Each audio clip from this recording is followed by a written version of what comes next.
Welcome to today's Triple Z. The Triple Z podcast is a daily program that you can use to help you fall asleep each night. Just turn down the volume, lay back, relax, and enjoy as you fall asleep. Published in 1851, Moby-Dick was based in part on author Herman Melville's own experiences on a whale ship.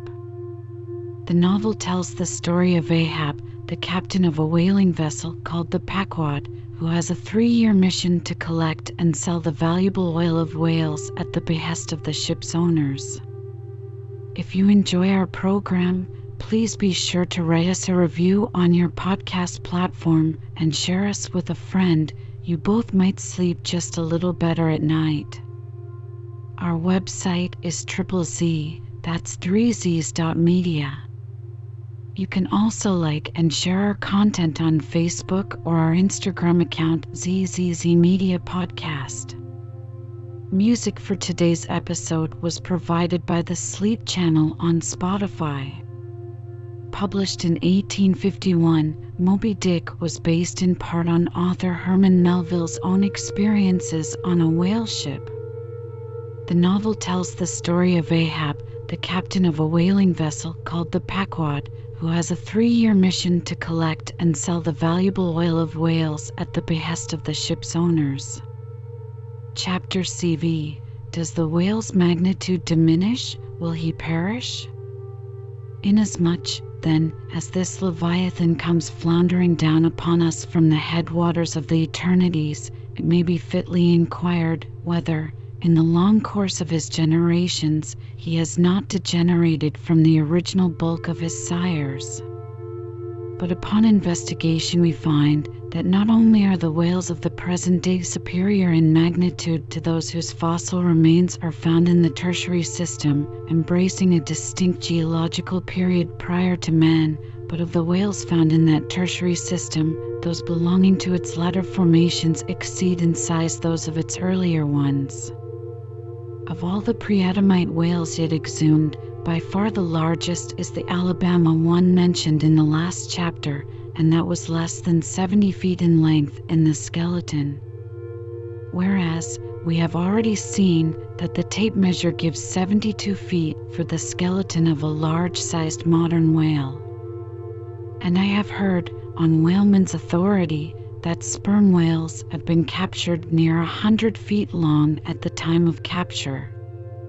But may it not be that while the whales of the present hour are an advance in magnitude upon those of all previous geological periods, may it not be that since Adam's time they have degenerated? Assuredly, we must conclude so, if we are to credit the accounts of such gentlemen as Pliny and the ancient naturalists generally. For Pliny tells us of whales that embraced acres of living bulk, and Aldrovandus of others which measured 800 feet in length, rope walks and Thames tunnels of whales. And even in the days of Banks and Solander, Cook's naturalists, we find a Danish member of the Academy of Sciences setting down certain Iceland whales, Radensisker, or wrinkled bellies, at 120 yards, that is, 360 feet. And Lacépède, the French naturalist, in his elaborate history of whales, in the very beginning of his work, page 3, sets down the right whale at 100 meters, 328 feet. And this work was published so late as AD 1825. But will any whaleman believe these stories? No. The whale of today is as big as his ancestors in Pliny's time. And if ever I go where Pliny is, I, a whaleman more than he was, will make bold to tell him so. Because I cannot understand how it is that while the Egyptian mummies that were buried thousands of years before even Pliny was born do not measure so much in their coffins as a modern Kentuckian in his socks, and while the cattle and other animals sculptured on the oldest Egyptian and Nineveh tablets, by the relative proportions in which they are drawn, just as plainly prove that the high-bred, stall-fed, prize cattle of Smithfield not only equal, but far exceed in magnitude the fattest of Pharaoh's fat kine. In the face of all this, I will not admit that of all animals the whale alone should have degenerated. But still another inquiry remains, one often agitated by the more recondite Nantucketers. Whether owing to the almost omniscient lookouts at the mastheads of the whale ships, now penetrating even through Bering Straits and into the remotest secret drawers and lockers of the world, and the 1,000 harpoons and lances darted along all continental coasts, the moot point is whether Leviathan can long endure so wide a chase and so remorseless a havoc, whether he must not at last be exterminated from the waters, and the last whale, like the last man, smoke his last pipe, and then himself evaporate in the final puff.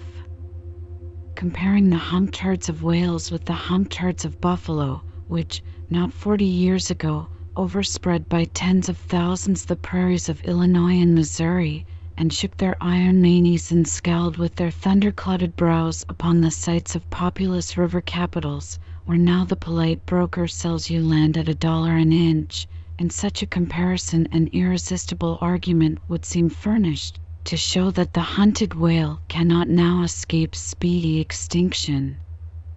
But you must look at this matter in every light. Though so short a period ago, not a good lifetime, the census of the buffalo in Illinois exceeded the census of men now in London, and though at the present day not one horn or hoof of them remains in all that region, and though the cause of this wondrous extermination was the spear of man, yet the far different nature of the whale hunt peremptorily forbids so inglorious an end to the Leviathan.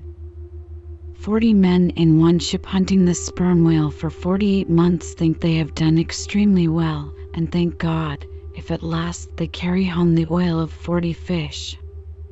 Whereas, in the days of the old Canadian and Indian hunters and trappers of the West, when the far West, in whose sunset suns still rise, was a wilderness and a virgin, the same number of moccasin men, for the same number of months, mounted on horse instead of sailing in ships, would have slain not 40, but 40,000 and more buffaloes, a fact that, if need were, could be statistically stated. Nor, considered aright, does it seem any argument in favor of the gradual extinction of the sperm whale, for example, that in former years, the latter part of the last century, say, these leviathans, in small pods, were encountered much oftener than at present, and, in consequence, the voyages were not so prolonged, and were also much more remunerative. Because, as has been elsewhere noticed, those whales, influenced by some views to safety, now swim the seas in immense caravans, so that to a large degree the scattered solitaries, yolks, and pods, and schools of other days are now aggregated into vast but widely separated, unfrequent armies. That is all.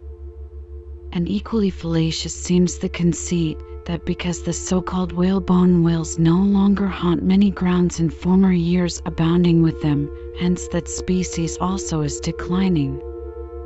For they are only being driven from promontory to cape, and if one coast is no longer enlivened with their jets, then, be sure, some other and remoter strand has been very recently startled by the unfamiliar spectacle. Furthermore, concerning these last-mentioned leviathans, they have two firm fortresses, which, in all human probability, will forever remain impregnable. And as upon the invasion of their valleys, the frosty Swiss have retreated to their mountains, so, hunted from the savannas and glades of the middle seas, the whalebone whales can at last resort to their polar citadels, and diving under the ultimate glassy barriers and walls there, come up among icy fields and floes, and in a charmed circle of everlasting December, bid defiance to all pursuit from man. But as perhaps 50 of these whalebone whales are harpooned for one cachalot, some philosophers of the forecastle have concluded that this positive havoc has already very seriously diminished their battalions. But though for some time past a number of these whales, Not less than 13,000 have been annually slain on the northwest coast by the Americans alone, yet there are considerations which render even this circumstance of little or no account as an opposing argument in this matter. Natural as it is to be somewhat incredulous concerning the populousness of the more enormous creatures of the globe, yet what shall we say to Harto, the historian of Goa, when he tells us that at one hunting the king of Siam took 4,000 elephants, that in those regions elephants are numerous as droves of cattle in the temperate climes. And there seems no reason to doubt that if these elephants, which have now been hunted for thousands of years by Semiramis, by Porus, by Hannibal, and by all the successive monarchs of the East, if they still survive there in great numbers, much more may the great whale outlast all hunting, since he has a pasture to expatiate in, which is precisely twice as large as all Asia, both Americas, Europe and Africa, New Holland, and all the isles of the sea combined. Moreover, we are to consider that from the presumed great longevity of whales, they're probably attaining the age of a century and more. Therefore, at any one period of time, several distinct adult generations must be contemporary. And what that is, we may soon gain some idea of by imagining all the graveyards, cemeteries, and family vaults of creation yielding up the live bodies of all the men, women, and children who were alive 75 years ago, and adding this countless host to the present human population of the globe. Wherefore, for all these things, we account the whale immortal in his species, however perishable in his individuality. He swam the seas before the continents broke water. He once swam over the site of the Tuileries and Windsor Castle and the Kremlin. In Noah's flood, he despised Noah's Ark, and if ever the world is to be again flooded, like the Netherlands, to kill off its rats, then the eternal whale will still survive, and rearing upon the topmost crest of the equatorial flood, spout his frothed defiance to the skies. Chapter CVI. Ahab's Leg. The precipitating manner in which Captain Ahab had quitted the Samuel Enderby of London had not been unattended with some small violence to his own person. He had lighted with such energy upon a thwart of his boat that his ivory leg had received a half-splintering shock. And when, after gaining his own deck and his own pivot hole there, he so vehemently wheeled round with an urgent command to the steersman, it was, as ever, something about his not steering inflexibly enough. Then the already shaken ivory received such an additional twist and wrench that though it still remained entire and to all appearances lusty, yet Ahab did not deem it entirely trustworthy. And, indeed, it seemed small matter for wonder that, for all his pervading, mad recklessness, Ahab did at times give careful heed to the condition of that dead bone upon which he partly stood. For it had not been very long prior to the Pequod's sailing from Nantucket that he had been found one night lying prone upon the ground and insensible, by some unknown and seemingly inexplicable, unimaginable casualty, his ivory limb having been so violently displaced that it had stakewise smitten and all but pierced his groin, nor was it without extreme difficulty that the agonizing wound was entirely cured. Nor, at the time, had it failed to enter his monomaniac mind that all the anguish of that then present suffering was but the direct issue of a former woe, and he too plainly seemed to see that as the most poisonous reptile of the marsh perpetuates his kind as inevitably as the sweetest songster of the grove, so equally with every felicity all miserable events do naturally beget their like. Yea, more than equally, thought Ahab, since both the ancestry and posterity of grief go further than the ancestry and posterity of joy. For, not to hint of this, that it is an inference from certain canonic teachings that while some natural enjoyments here shall have no children born to them for the other world, but, on the contrary, shall be followed by the joy childlessness of all hell's despair, whereas some guilty mortal miseries shall still fertily beget to themselves an eternally progressive progeny of griefs beyond the grave. Not at all to hint of this, there still seems an inequality in the deeper analysis of the thing. For, thought Ahab, while even the highest earthly felicities ever have a certain unsignifying pettiness lurking in them, but, at bottom, all heart woes, a mystic significance, and, in some men, an archangelic grandeur, so do their diligent tracings out not belie the obvious deduction. To trail the genealogies of these high mortal miseries carries us at last among the sourceless primogenitures of the gods, so that, in the face of all the glad, haymaking suns and soft symboling round harvest moons, we must needs give in to this, that the gods themselves are not forever glad. The ineffaceable, sad birthmark in the brow of man is but the stamp of sorrow in the signers. Unwittingly here a secret has been divulged, which perhaps might more properly, in set way, have been disclosed before. With many other particulars concerning Ahab, always had it remained a mystery to some why it was that for a certain period, both before and after the sailing of the Pequod, he had hidden himself away with such grandlama-like exclusiveness, and, for that one interval, sought speechless refuge, as it were, among the marble senate of the dead. Captain Peleg's bruited reason for this thing appeared by no means adequate, though, indeed, as touching all Ahab's deeper part, every revelation partook more of significant darkness than of explanatory light. But, in the end, it all came out, this one matter did, at least. That direful mishap was at the bottom of his temporary recluseness. And not only this, but to that ever-contracting, dropping circle ashore, who, for any reason, possessed the privilege of a less band approach to him, to that timid circle the above-hinted casualty, remaining, as it did, moodily unaccounted for by Ahab, invested itself with terrors, not entirely underived from the land of spirits and of whales. So that, through their zeal for him, they had all conspired, so far as in them lay, to muffle up the knowledge of this thing from others, and hence it was, that not till a considerable interval had elapsed, did it transpire upon the Pequod's decks. But be all this as it may, let the unseen, ambiguous synod in the air, or the vindictive princes and potentates of fire, have to do or not with earthly Ahab, yet, in this present matter of his leg, he took plain practical procedures he called the carpenter. And when that functionary appeared before him, he bade him without delay set about making a new leg, and directed the mates to see him supplied with all the studs and joists of jaw ivory, sperm whale, which had thus far been accumulated on the voyage, in order that a careful selection of the stoutest, clearest-grained stuff might be secured.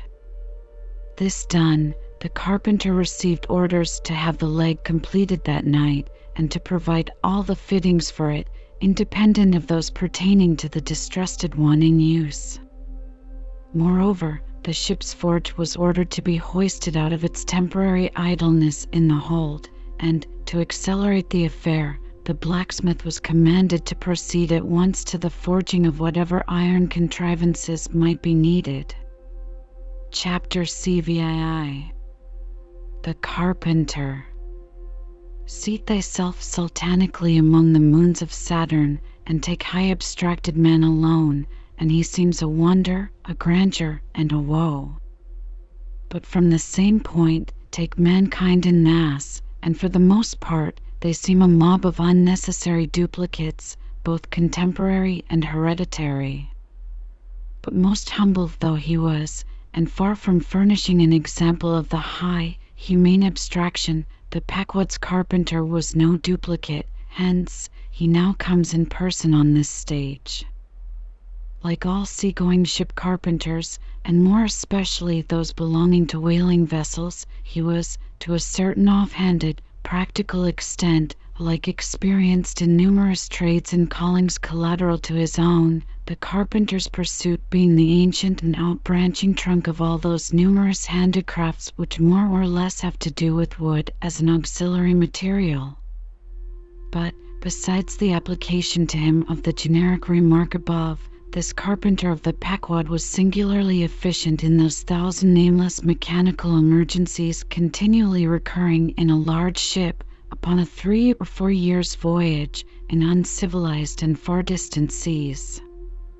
For not to speak of his readiness in ordinary duties, repairing stove boats, sprung spars, or forming the shape of clumsy bladed oars, inserting bull's-eyes in the deck, or new tree-nails in the side planks, and other miscellaneous matters more directly pertaining to his special business, he was moreover unhesitatingly expert in all manner of conflicting aptitudes, both useful and capricious.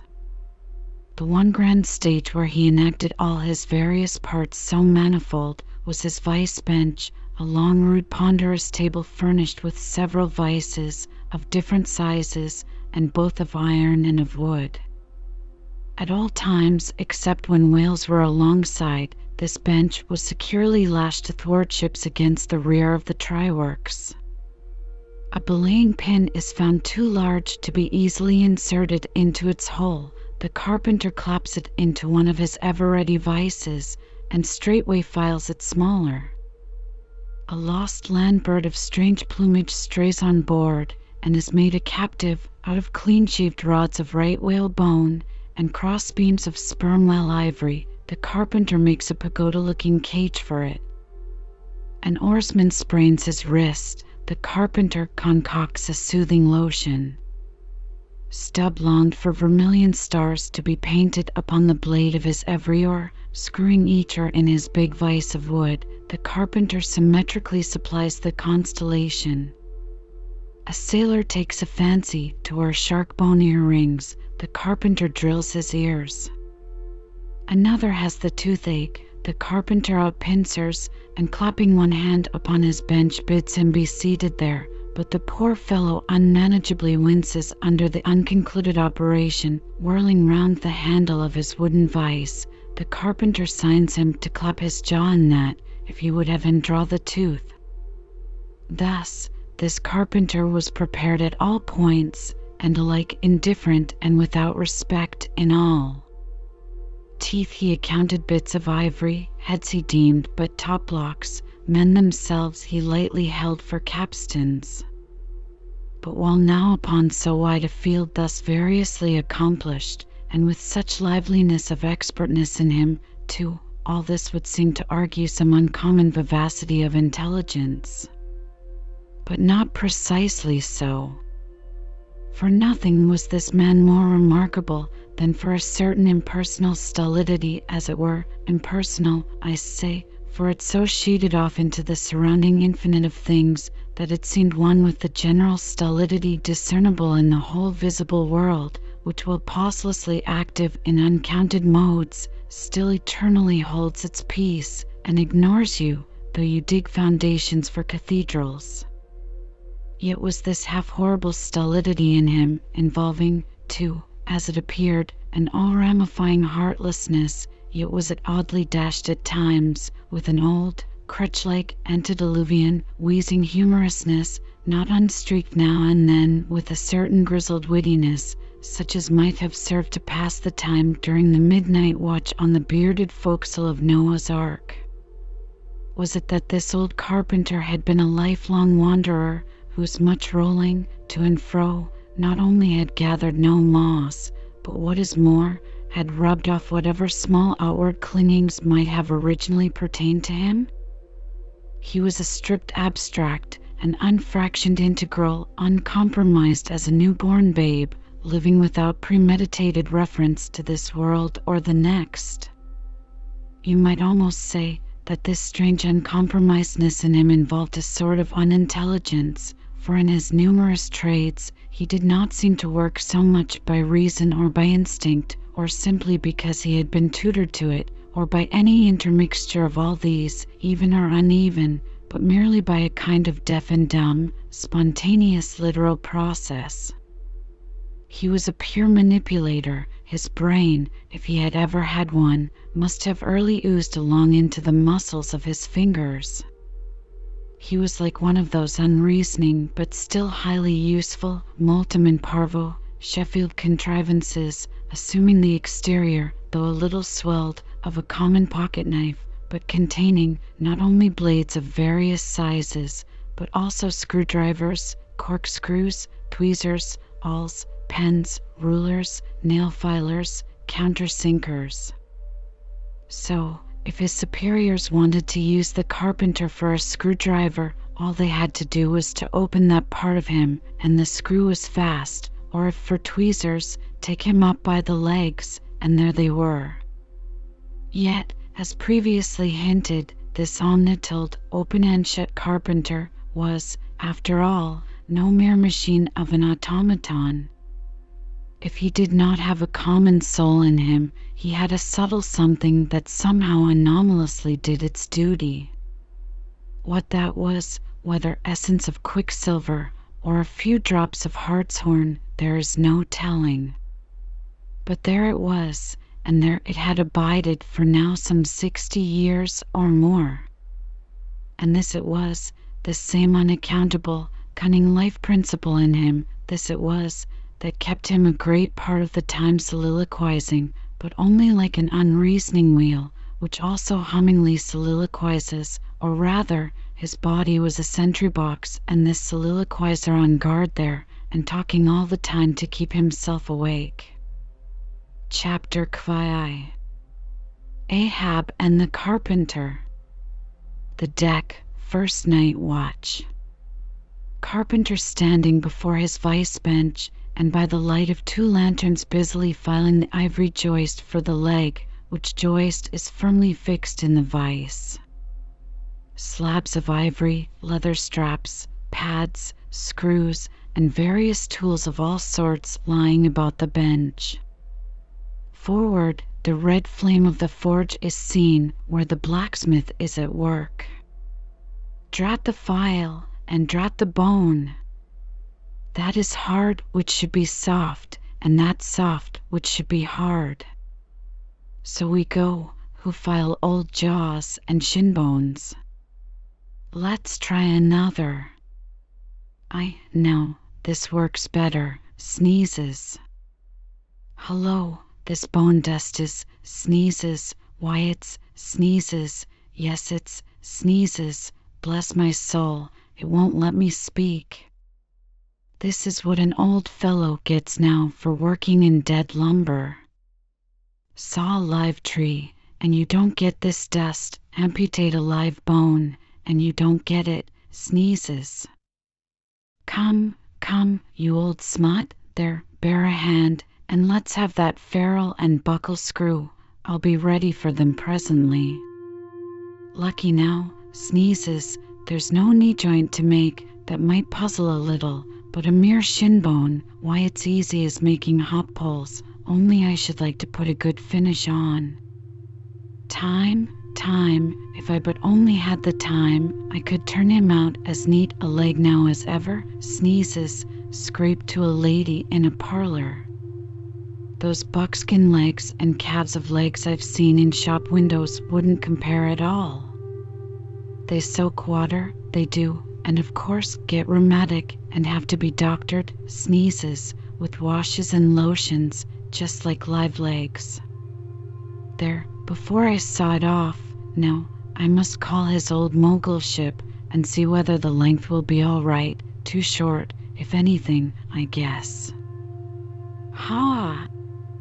That's the heel, we are in luck, here he comes, or it's somebody else, that's certain. Ahab, advancing. During the ensuing scene, the carpenter continues sneezing at times. Well, man-maker. Just in time, sir.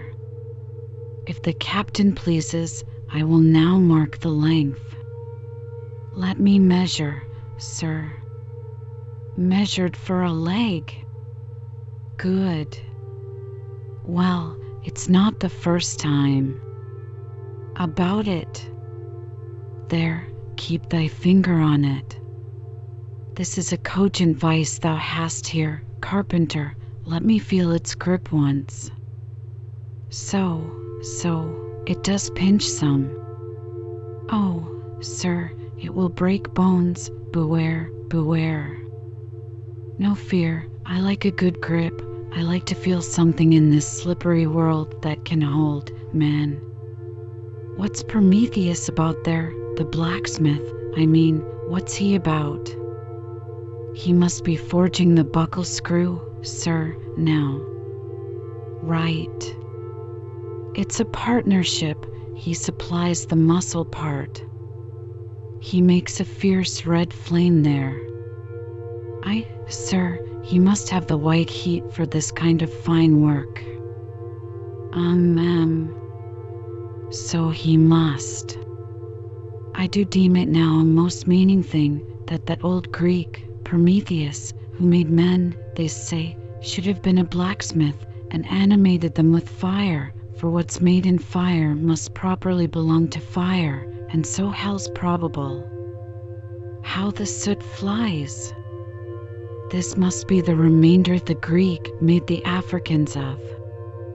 Carpenter, when he's through with that buckle, tell him to forge a pair of steel shoulder blades. There's a peddler aboard with a crushing pack. Sir? Hold, while Prometheus is about it, I'll order a complete man after a desirable pattern. And Primus, 50 feet high in his socks, then chest modeled after the Thames Tunnel, then legs with roots to stay in one place, then arms 3 feet through the wrist, no heart at all, brass forehead, and about 1/4 acre of fine brains. And let me see, shall I order eyes to see outwards? No, but put a skylight on top of his head to illuminate inwards. There, take the order, and away. Now, what's he speaking about, and who's he speaking to? I should like to know. Shall I keep standing here? Aside. 'Tis but in different architecture to make a blind dome. Here's one. No, I must have a lantern. Ho! That's it, hey. Here are 2, sir, one will serve my turn. What art thou thrusting that thief-catcher into my face for, man? Thrusted light is worse than presented pistols. I thought, sir, that you spoke to Carpenter. Carpenter? Why but no, a very tidy, and, I may say, an extremely gentlemanlike sort of business thou art in here, carpenter, or wouldst thou rather work in clay? Sir, clay? Clay, sir? That's mud, we leave clay to ditchers, sir. The fellow's impious. What art thou sneezing about? Bone is rather dusty, sir. Take the hint, then, and when thou art dead, never bury thyself under living people's noses. Sir? Oh. I guess so. Yes, oh dear. Look'ee, carpenter, I dare say thou callest thyself a right good workmanlike workman. Well, then, will it speak thoroughly well for thy work, if, when I come to mount this leg thou makest, I shall nevertheless feel another leg in the same identical place with it, that is, carpenter, my old lost leg, the flesh and blood one, I mean. Canst thou not drive that old Adam away? Truly, sir, I begin to understand somewhat now.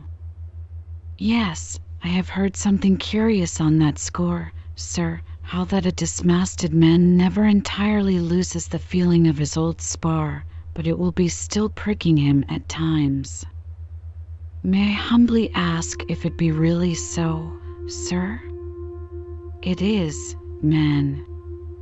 Look, put thy live leg here in the place where mine once was, so, now, here's only one distinct leg to the eye, yet two to the soul. Where thou feelest tingling life, there, exactly there to a hair, do I. Is't a riddle? I should humbly call it a poser, sir. Hist, then. How dost thou know that some entire, living, thinking thing may not be invisibly and uninterpenetratingly standing precisely where thou now standest, aye, and standing there in thy spite? In thy most solitary hours, then, dost thou not fear eavesdroppers? Hold, don't speak. And if I still feel the smart of my crushed leg, though it be now so long dissolved, then why mayest not thou, carpenter, feel the fiery pains of hell forever and without a body? Ha! Good Lord! Truly, sir, if it comes to that, I must calculate over again. I think I didn't carry a small figure, sir. Look ye, pudding heads should never grant premises. How long before this leg is done? Perhaps an hour, sir. Bungle away at it then, and bring it to me, turns to go. Oh, life! Here I am, proud as Greek God, and yet standing debtor to this blockhead for a bone to stand on. Cursed be that mortal interindebtedness which will not do away with ledgers. I would be free as air, and am down in the whole world's books. I am so rich, I could have given bid for bid with the wealthiest praetorians at the auction of the Roman Empire, which was the world's, and yet I owe for the flesh in the town I brag with. By heavens! I'll get a crucible, and into it, and dissolve myself down to one small, compendious vertebra. So, carpenter, resuming his work. Well, Stubb knows him best of all, and Stubb always says he's queer, says nothing but that one sufficient little word queer. He's queer, says Stubb, he's queer, and keeps dinning it into Mr. Starbuck all the time. Queer, sir, queer, very queer. And here's his leg. Yes, now that I think of it, here's his bedfellow. Has a stick of whale's jawbone for a wife. And this is his leg, he'll stand on this. What was that now about one leg standing in three places, and all three places standing in one hell? How was that? Oh! I don't wonder he looked so scornful at me. I'm a sort of strange thought at sometimes, they say, but that's only haphazard like. Then a short, little old body like me should never undertake to wade out into deep waters with tall, heron-billed captains. The water chucks you under the chin pretty quick, and there's a great cry for lifeboats. And here's the heron's leg. Long and slim, sure enough. Now, for most folks one pair of legs lasts a lifetime, and that must be because they use them mercifully, as a tender-hearted old lady uses her roly-poly old coach horses. But Ahab, oh, he's a hard driver. Look, driven one leg to death, and spavined the other for life, and now wears out bone legs by the cord. Hello, there, you smut. Bear a hand there with those screws, and let's finish it before the resurrection fellow comes a-calling with his horn for all legs, true or false, as brewery men go round collecting old beer barrels to fill 'em up again. What a leg this is! It looks like a real live leg, filed down to nothing but the core. He'll be standing on this tomorrow. He'll be taking altitudes on it. Hello! I almost forgot the little oval slate, smooth ivory, where he figures up the latitude. So, chisel, file, and sandpaper, now. Chapter 6. Ahab and Starbuck in the cabin. According to usage, they were pumping the ship next morning, and lo! No inconsiderable oil came up with the water. The casks below must have sprung a bad leak.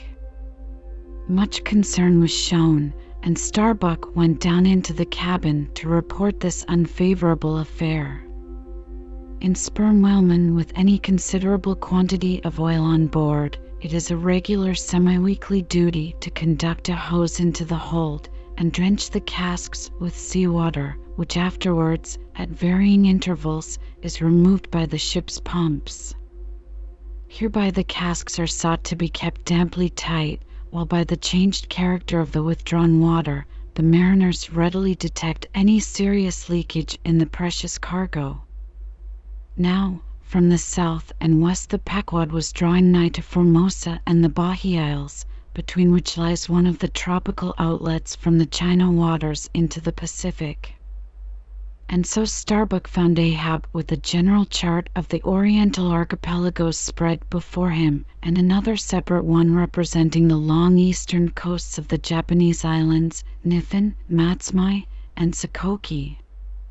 With his snow-white new ivory leg braced against the screwed leg of his table, and with a long pruning hook of a jackknife in his hand, the wondrous old man, with his back to the gangway door, was wrinkling his brow and tracing his old courses again. "Who's there?" hearing the footstep at the door, but not turning round to it. "On deck." "Begone." "Captain Ahab mistakes. It is I. The oil in the hold is leaking, sir. We must up Burton's and break out." "Up Burton's and break out?" "Now that we are nearing Japan, heave to here for a week to tinker a parcel of old hoops? Either do that, sir, or waste in one day more oil than we may make good in a year. What we come 20,000 miles to get is worth saving, sir." So it is, if we get it." "I was speaking of the oil in the hold, sir. And I was not speaking or thinking of that at all." "Begone." "Let it leak." "I'm all a leak myself." Leaks and leaks. Not only full of leaky casks, but those leaky casks are in a leaky ship, and that's a far worse plight than the Pequod's, man. Yet I don't stop to plug my leak, for who can find it in the deep-loaded hull, or how hope to plug it, even if found, in this life's howling gale? "Starbuck." "I'll not have the Burtons hoisted." "What will the owners say, sir?" "Let the owners stand on Nantucket Beach and out-yell the typhoons. What cares Ahab? Owners. Thou art always prating to me, Starbuck, about those miserly owners, as if the owners were my conscience. But look ye, the only real owner of anything is its commander, and hark ye, my conscience is in this ship's keel on deck." "Captain Ahab," said the reddening mate, moving further into the cabin with a daring so strangely respectful and cautious that it almost seemed not only every way seeking to avoid the slightest outward manifestation of itself, but within also seemed more than half distrustful of itself, "a better man than I might well pass over in thee what he would quickly enough resent in a younger man, and in a happier, Captain Ahab." "Devils! Dost thou then so much as dare to critically think of me on deck?" "Nay, sir, not yet, I do entreat. And I do dare, sir, to be forbearing. Shall we not understand each other better than hitherto, Captain Ahab?" Ahab seized a loaded musket from the rack, forming part of most South Seamen's cabin furniture, and pointing it towards Starbuck, exclaimed, "There is one God that is Lord over the earth, and one Captain that is Lord over the Pequod on deck." For an instant, in the flashing eyes of the mate and his fiery cheeks, you would have almost thought that he had really received the blaze of the leveled tube. But, mastering his emotion, he half calmly rose, and as he quitted the cabin, paused for an instant and said, "Thou hast outraged, not insulted me, sir, but for that I ask thee not to beware of Starbuck. Thou wouldst but laugh. But let Ahab beware of Ahab. Beware of thyself, old man. He waxes brave, but nevertheless obeys. Most careful bravery that," murmured Ahab, as Starbuck disappeared. "What's that he said? Ahab, beware of Ahab. There's something there." Then, unconsciously using the musket for a staff, with an iron brow he paced to and fro in the little cabin, but presently the thick plates of his forehead relaxed, and returning the gun to the rack, he went to the deck. "Thou art but too good a fellow, Starbuck," he said lowly to the mate, then raising his voice to the crew, "Furl the topgallant sails and close reef the topsails, fore and aft, back the mainyard, up Burton's, and break out in the mainhold." It were perhaps vain to surmise exactly why it was that, as respecting Starbuck, Ahab thus acted. It may have been a flash of honesty in him, or mere prudential policy which, under the circumstance, imperiously forbade the slightest symptom of open disaffection, however transient, in the important chief officer of his ship. However it was, his orders were executed, and the Burtons were hoisted.